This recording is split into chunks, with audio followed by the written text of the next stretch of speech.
जी दोस्त आए हुए हैं इस्लामाबाद से और ये कुछ चंद रैबिट लेके जा रहे हैं और इनका मकसद सिर्फ़ और सिर्फ ये है कि शौक़ भी पूरा हो। और फिर मैंने पूछा है कि यार आप कोई बाकी फैंसी की तरफ क्यों नहीं जाते, तो इनका बड़ा इंटरेस्टिंग जवाब आया है कि यार बेसिकली अगर मीट वाले होंगे तो साथ साथ में हमारे घर की जो गोश्त की ज़रूरत होगी वो भी पूरी हो सकती है और एक अच्छा ऑर्गेनिक और healthy full of protein full of nutritious जो मीट होगा वो इनके लिए घर में ही अवेलेबल होगा।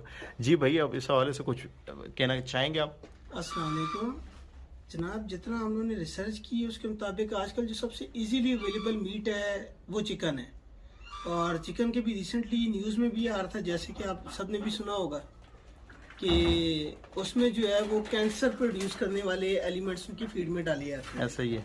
उस चीज़ को जब सुना और उसके बाद रिसर्च की तो हम लोग के जो रैबिट मीट है ये बड़ा अच्छा लगा कि इसको हम लोग जो भी फीड डाल रहे हैं हम लोग के अपने हाथ में है।